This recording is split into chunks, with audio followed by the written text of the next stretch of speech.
Fear, Volume 3, Beyond the Edge. You see, there is a physical sensation that we spend our entire lives desperately running away from. The moment it arises in the body, we panic. The heart begins to race, the palms sweat, the stomach drops, and the muscles tighten. We call this physical trembling fear. And we have built entire civilizations, massive concrete fortresses, and complex belief systems just to avoid having to feel it. We act as though this sensation is a hostile invader. We treat it as an emergency. But consider what happens when you actually stop running and simply turn to face the feeling. If you strip away the psychological story, if you silence the internal narrator screaming that you are in danger, what is actually left?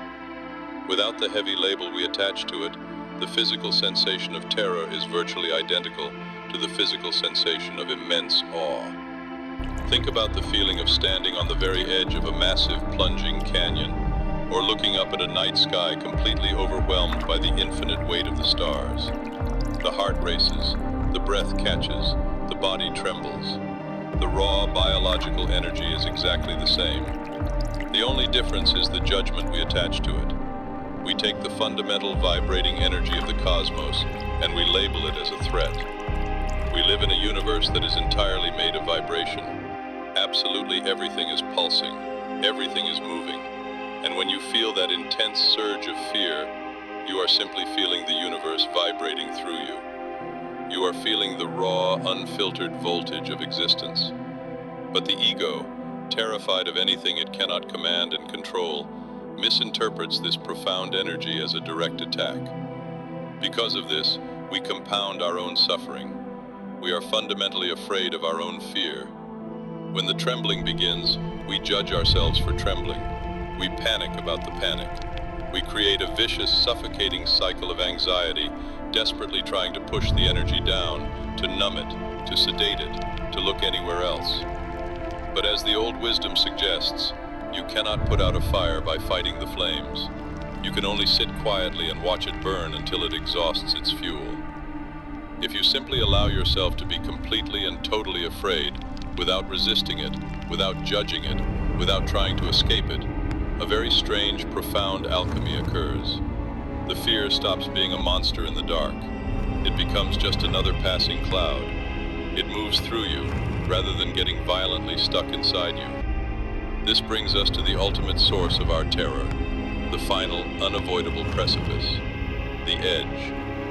We are profoundly terrified of the unknown. We look into the unpredictable darkness of the future, or the absolute silent blankness of death, and we recoil in horror.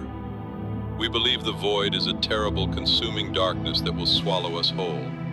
But nothingness and somethingness are simply two sides of the exact same coin. You cannot have the solid physical object without the empty space surrounding it. You cannot have the beautiful complexity of music without the silent pauses between the notes.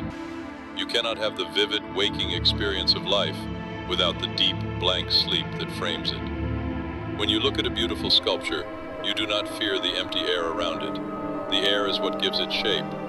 So why do we fear the empty space around our lives? The void is not your enemy. The unknown is not a threat to your existence. It is the absolute necessity that makes your existence possible to begin with. The empty space is the quiet, perfect canvas upon which the entire universe is painted. When you finally step up to the absolute edge and look down into the dark, you realize it is not an abyss waiting to consume you. It is a profound, perfectly still mirror. You stop fighting the trembling. You let the raw, vibrating energy of awe wash over you. You realize that the falling is the flying. So the next time the panic rises in your chest, do not run, do not look away. Drop the story. Feel the vibration. Step beyond the edge.